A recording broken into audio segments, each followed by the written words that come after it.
Uh, he drove the short distance to Gain Street. It was 2 in the morning, up with the bartenders, the convenience store clerks, and the paramedics.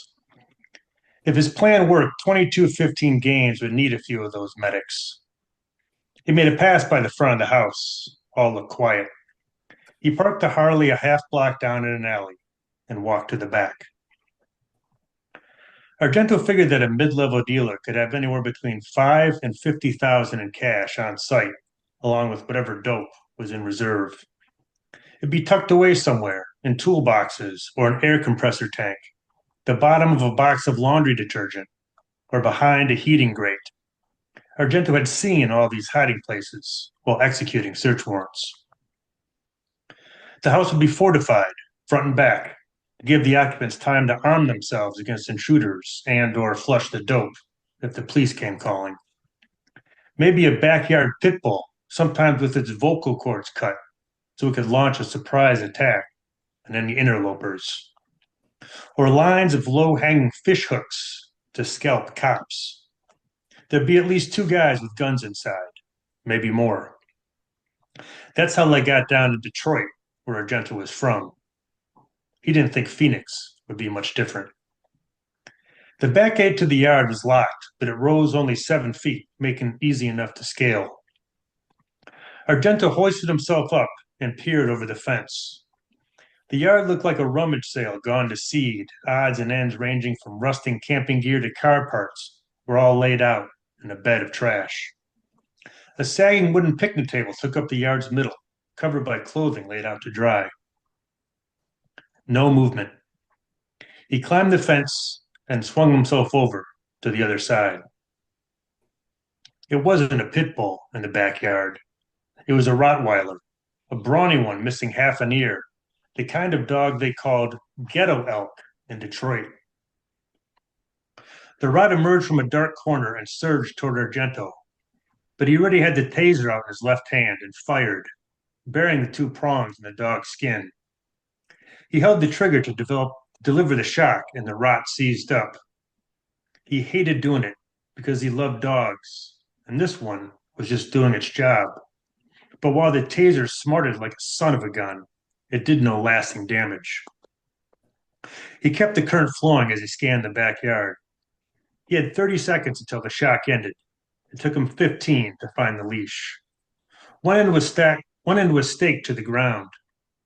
Argento looped the other end around the picnic table to cut it down to a third of its length. He hooked it on the Rott's collar and let go of the taser's trigger, moving quickly away. Once the voltage stopped, the Rottweiler popped back up like nothing had happened and lunged at him, but the chain held. "I'm sorry, pal," Argento whispered. The Rottweiler wasn't done yet. He barked continuously, straining at the leash.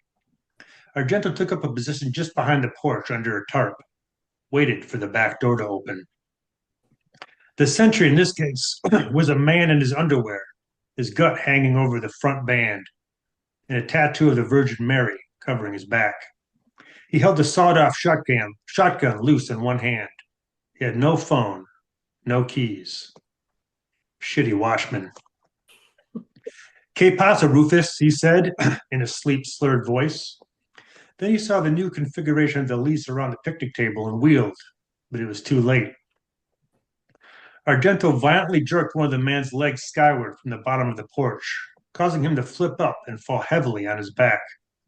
He lost his grip on the shotgun. Argento took it from him and vaulted onto the porch. He kicked shotgun down the remaining few steps, went through the unlocked back door, and secured it behind him. He found himself in the kitchen. The interior smelled like body odor, tinged with the charred rubber chemical smell associated with crack cocaine. He unloaded the shotgun, pocketed the shells, and set the weapon down behind the refrigerator. He had no interest in relying on a firearm he hadn't personally inspected. He stayed where he was, listened. He wasn't going anywhere, not yet. He was banking that the remaining occupants would come to him, because outside, Rufus was only barking louder. Footsteps upstairs, cursing, then the creak of someone descending the stairs. Argento flattened himself against the wall. He'd see them before they saw him. The men that entered the kitchen had more clothes on than the first guy. They wore a pair of boxer shorts and a sleeveless tee. He approached the rear door cautiously, saw it was locked.